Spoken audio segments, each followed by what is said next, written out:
Greetings all, hope this finds you well as always, and it's now time for the latest update from the machine shop. Not a vast amount to talk about this week because I've actually had another holiday. I've been off back to Cumbria, engaged in stimulating tasks such as collecting molehills and recommissioning a TE20 tractor. But here's what we've been up to and where we're up to. Okay, right, first up, you may have seen Repton's Header last week.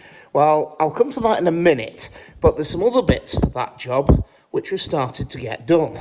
The first is, we need a new one of these. For want of a better word, I've called these T-bolts. They're what holds the superheater elements into the header, and this one, as you can see, the thread has first of all been nicked with a gas axe when they burn the nut off, but the thread is also past its best there as well. So it was decided that will simply be replaced. So, last Friday, there we are. One was very swiftly produced by myself and Brian, our volunteer, working together. You can see that's pretty much done. We've got thread on the end, we've got the shank turns diameter, we've got this little shoulder here. All that's left to do is it needs the end with those two flats milling onto it, and then that bit that's held in the chuck is what I call a dumpling. It's just simply a lump of material to hold while it's in the chuck. The one thing you may notice is I have turned this diameter. That's entirely deliberate. That is a trick that was taught to me by Barry Neeson. If you turn a diameter there, so it's slightly smaller, that leaves a step where my fingernail is, and so that stops it pushing back in the chuck if you're taking heavy cuts. So, little top tip there, boys and girls. So, that's done. Just we'll kick that out tomorrow, mill the flats on it, and that bit of the job's done. Chris also needs some new nuts. Stop sniggering at the back, please. These are 1.25 Whitworth. Unfortunately, our supplier, due to COVID and whatnot, is running on us incredibly long lead time at the moment. No fault of theirs. So we're actually going to make these in-house. Normally, you just buy something like that in. But with them being the large size and something you can't readily buy over the counter, we're going to make 4 new of those. So threading nuts, actually, everyone says internal screw cutting is an absolute nightmare. It is, if you're in a blind hole. If you're threading a nut like this, it's dead easy, because you start at this side, go through, and then your tool carries on into fresh air. So you don't have to stop suddenly, you don't have to stop in a certain distance, you can just merrily plough through, stop, somewhere here, and then back, rinse, repeat, and bingo, you'll have a nut. So that's the next job to be done. Okay, right, speaking of Repton's Header, it's done, it's finished, and I'm rather pleased with how it's worked out. As per last week, it was set up on the horizontal borer, and I was slowly going along, cleaning out any holes where they've been obstructed by weld or new cast iron, where they repaired the internal bridges. You can see 2 of the holes in question there, marked with a white cross, and as you can see, they're now round, as opposed to slotted or triangular, as one of them was. The end mill we used worked like an absolute dream. I'm really pleased how that worked. That has definitely been put away nice and safe in my box for the next time we have to do this trick, and it's worked beautifully. We've had to take quite a bit out on some of them. If we come around the other side, you can actually see there, on these 2 here on that bridge, you can see the amount of swarf I've chewed out and the amount of material we had to take out. The 2 up there were actually worst. There was it's surprising how much material had been put in when they repaired the bridges. But anyway, they're done, they're finished. So tomorrow morning, myself and the Yorkshire Giant Nick Simpson will lift that off the machine, and it can go to Chris. His next job's to pressure test it. It's then got 2 studs that need replacing. Chris will get those out, we'll make new studs, and then she's ready to go into the engine and away. Well, ready for a cold exam anyway. We've then got a hydraulic and a boiler test and heaven knows what else, but we'll get there, it'll fix. Okay, right, now then. I said a few things about horizontal borers the other week, and, well, to be blunt, because I've got naff all else to talk about, I thought it might be worth saying a few bits and pieces about it. Now, the horizontal borer and the lathe are a bit like humans and chimpanzees. They're dirty, smelly, and they share a common ancestry. If you look at a horizontal borer, and then you look at a lathe, you might notice some similarities. For instance, on a lathe, We have a bed here, giving the foundation. On the horizontal borer, we have a bed here as a foundation. There is a carriage that travels along the bed on a lathe. There is a table that travels along the bed on a horizontal borer. There is a headstock with a rotating spindle in it on the lathe. On the horizontal borer, there is, yes, you've guessed it, boys and girls, a headstock with a rotating spindle. Again, a bit like humans and chimpanzees, they share an ancestor. The ancestor is the early horizontal cannon boring mills produced by John Wilkinson and others, which were used in the 18 and 1700s for the drilling and boring of cannon. The two machines went separate ways in their evolution through to one very simple thing. On a lathe, the work goes into the chuck and it turns, and a stationary tool is held in the tool post, which then moves longitudinally and across on the bed. On a horizontal borer, the cutter goes into the head, which rotates, and the work is then fastened to the table, which then moves longitudinally and across on the bed, okay? So quite a different, simple fundamental difference.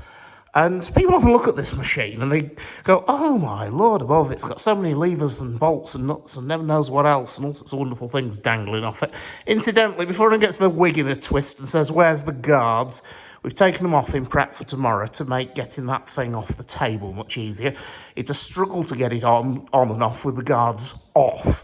It's even worse with them on, so we've just temporarily just popped them off. So just before anyone gets overexcited, we don't want that. Okay, it looks wonderfully complicated, doesn't it? There's levers and dials and Lord above knows what. Right, it's actually remarkably simple. Down the back of the machine, down there, you can see a very large electric motor. Whoops, didn't mean to do that. Very large electric motor.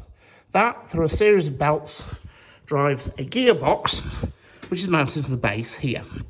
That gearbox has two selectors on it. The first is a simple 4-position selector. The second, like a gearbox effectively, 4 gears. The second is a pair of clutches.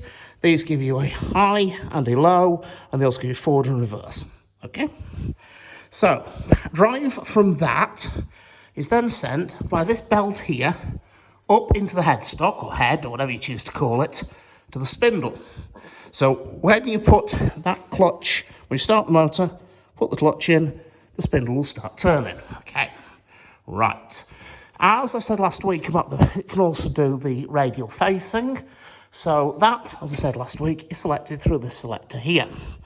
Power is taken off the spindle and comes into these two selectors. This one gives you a forward and reverse, also fast and slow, and this is for the power feeds. Now, it can either go up and to the facing head, as we said last week. It can also go this way to all this gubbins here, which drives a drill spindle that can also, so it can work like a giant horizontal drill press. That selector, incidentally, is for engaging and disengaging the drilling spindle. So you've got your forward reverse there. That then comes down through the shaft here to back down to the other half of this gearbox down here, where you have these selectors. This one, first of all, selects what feed you want. Is it a longitudinal, is it cross feed, or is it a vertical movement of the head? Okay? And then this one selects whether you want a rapid movement, forward, backwards, or a slow power feed. Direction of the power feed is in turn selected on that lever up there. Okay? Little things like this you might notice. That's an emergency e-stop. The idea is the operator would stand about where I'm standing now, and this probe, if touched, you'll hear that click. That stops the machine. Okay. As I said, there would normally be guards on there, but we've just temporarily popped them off. Right, so the machine itself was made by George Richards of Altrincham, Manchester. It's quite an interesting little company. Well, little's a relative term. It was actually formed in 1880 by Mr. Richards, who was actually originally American. He initially started producing what he called machines and line shaft fittings, that is, overhead line shaft drives. Then in 1886, they started producing a horizontal boring, milling and tapping machine, which is the distant ancestor of this. But that machine wasn't actually their design. It was actually built under the license by a gentleman called Frank Perns. And these machines were actually built by both Richards and Perns, identical, but badge different. So don't let anyone tell you badge engineering's new. Carried on merrily making that, and then in 1912, they decided that there was no money in line shafts, there wasn't any money in buggy whips either, and so they focused solely on the manufacture of machine tools. They carried on then passing through various companies' ownerships until finally in 1967 they amalgamated with another company, Kearns, not Perns, Kearns, with a K, to form Kearns Richards. They were at the time under the ownership of Staveley Industries. That then carried on quite merrily. Kearns Richards were reasonably successful until eventually they started, as a lot of companies did in the UK at this stage, it's a sort of story of British industry, started to come unstuck in the early 90s. At some point in the 90s, Kearns Richards was acquired by a company called FMT. They'd originally involved at the UK arm of Kearney and Trecker. And then finally, in 1994, the company finally entered receivership and disappeared. But she's a bit of an old girl, this one, and she's actually got a little bit of history. If you look down here, you'll be able to see there's this plate on the bed here. Now, what does that plate mean or refer to?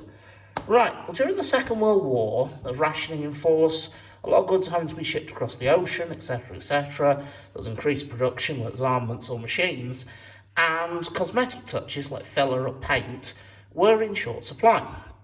So the government mandated that all machine tools be finished to a minimum cosmetic standard. They weren't allowed the highly smoothed and polished surfaces they were before the war, but those machine tools still had to be mechanically sound.